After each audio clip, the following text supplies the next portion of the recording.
Hey, good morning, everybody. It's John here, and we are cruising into week two of the course.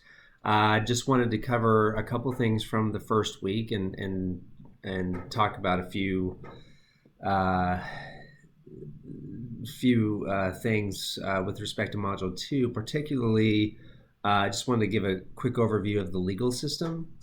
I want to talk a little bit about medical negligence as we dive into the Ituraldi case. I want to give some insight on the specifically with respect to medical malpractice, medical negligence. That will be the main legal component. We'll be studying and analyzing in that case. Just wanted to kind of go over those elements a little bit. We'll go over that more as we come across the next few weeks. But just wanted to start that discussion, and as always, if you have any questions, let me know. But first of all, week one, awesome discussion. I appreciate you sharing those experiences. Um, and it's what's always fascinating to me in healthcare is whether we're in the healthcare field or have not been in the healthcare field, we typically have some sort of personal experience related to healthcare legal or ethical issues, whether it's a family member or loved one of our patients, whatever the case may be. That I've found that's typically the case. So great discussion. One thing I'm really excited about for in this class is normally in my classes, all the students are generally practitioners of some type, which is awesome. And for those of you who are practitioners, I love the unique insight and perspective you provide to the class. I think it's great. This class seems to be a good mix of practitioners and those who have no or very little experience in healthcare that are seeking to be healthcare administrators or looking to get either in the administration or the business side of healthcare, which is awesome. So I think I'm looking forward. I think it's great to have all different types of perspectives as we go over the discussion questions in the coming weeks. I think it's great. I'm looking forward to it. This is a little bit different than what I'm used to for these classes. So I think it'll be very interesting. So I'm excited for it. So on the Ituraldi case, real quick, I think it's really important. This first assignment is really designed to help you form the base knowledge for assignments that are coming up here in the future. So it's really important at the very beginning to get a very good understanding of the facts of that case and the legal issues of that case. Because as we move into formulating our legal analysis of that case, every grade analysis is going to use specific facts. They're going to cite to and utilize specific facts in the analysis. And so the only way to really do that is to have a good understanding of what those facts are. So I think this first assignment is designed to do that. So it's really important to get off to a good start with that assignment. So I wanted to talk briefly about the legal system itself and how the healthcare field sort of plays into that legal system. I'm not a litigator. If you see my bio, I'm a healthcare regulatory lawyer. So I've only done, I could probably count on one or two hands the times that I've been to court or have done anything with respect to litigation. I've defended a couple of doctors in disciplinary matters, sort of licensing issues. I do a lot of government reimbursement litigation, both at the state and the federal level. Some licensing matters, healthcare facility licensing, and so that's about it. But the procedures for all those types of litigations, they're governed by statutes, by regulations, rules. that the agency that governs that area is authorized to make.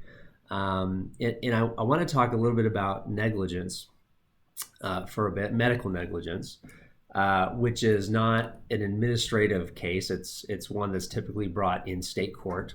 It's usually a state court issue. And there's some discussion in your textbook about it, but medical malpractice or professional liability cases, they're really just negligence cases. And what's important to understand, I hope this is an important takeaway, is there's liability does not automatically arise when something goes wrong, right, in a medical procedure. So those of you who are practitioners, well, I think all of us, I think it's common sense to know that there are certain inherent risks with most types of medical procedures. And things can go wrong without it really being anyone's fault. And so just because something went wrong does not necessarily mean there's malpractice or any sort of professional liability or even negligence. The important piece is understanding the elements of a medical negligence case and being able to demonstrate all those elements. And that's really important because even the absence of one of those elements, as we'll emphasize later on, means that there's no negligence from a legal standpoint. This is sort of when you kind of have to have this legal mentality, and that's usually not the same as what like a normal person would think. You have to break down these sort of claims into their elements and be able to show each element, because even if one element is missing, there is no negligence. So that's really important to understand. There's a question in your text, I think it's chapter 6, that asks whether you could be sued for negligence if a patient is injured through no fault of yours. Well, the answer is absolutely yes, you could be. You could be sued, but that doesn't mean that there's a case, right? So, and I know that's where the question is getting after. It doesn't mean there's a case. You have to prove the elements. So what are the elements? As your text, I think, refers to them as the 4 Ds. And I don't remember exactly what. There's duty, dereliction of duty, and something damages. But regardless of what you call them, there are 4 elements in a medical negligence case. The first is a duty. Is there a duty? Is there a professional duty owed to the patient? So then, you remember last week we talked about the IRAC method, and I know it's in your text, the IRAC method of legal analysis. That's going to be really important as you look at each one of these elements. So as you go through your legal analysis in the iTerality case, and the question comes, okay, what are the legal components? Well, medical malpractice is a big legal component. We got to look at all 4 of those elements to come to the conclusion on whether or not there is a case for medical malpractice or medical negligence. So the first one is duty. So what is the rule? Well, the rule is, as your text indicates, a duty is created when that physician-patient relationship is formed. Well, when is that formed? Well, that's when you look at the facts of the case. You look at the rule, look at the facts of the case, apply the facts to the rule, and then you come out with your conclusion. So that's the first element, is a duty. The second is whether there's a breach of that duty. And you'll see, you go to your text and you'll see what is the rule when in determining whether or not there was a breach of that duty. And this is when you get into the standard of care issues. So to establish a breach, you have to establish a standard of care. And that standard of care may vary. The defense in any sort of malpractice case, the defense will argue for a lower standard of care. Perhaps maybe the incident occurred in a very small rural community, and the argument by the defense is, well, we didn't have access to all the equipment that you would have in a normal sort of urban facility, or we didn't have, our doctors don't have access to the same information. So therefore, there's a lower standard of care. Whereas, the plaintiff's attorney is going to argue, no. The internet has been around for a while. We're all connected. Your doctor has the same access to information, to the studies, as everyone else. There's no reason why the standard of care should be any different, whether you're practicing in a large hospital in New York City versus a small hospital in Western Kansas. And so that's what the plaintiff is going to argue. But that's essentially the analysis. That's the rule. What is the standard of care? And if you look in your text, it talks about the reasonable person standard. Then that's the rule. And so you apply the facts to that analysis to determine whether or not the standard of care was breached.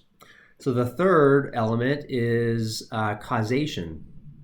Did the act or the negligence or the incident actually cause the harm to the patient? So there are two types of causation you'll see, and we don't necessarily need to get into it right here, but there's direct and proximate causation. But there's got to be some sort of link. That's the key. There's got to be some sort of link, some causation, some cause and effect between the incident and the damages or the harm to the patient.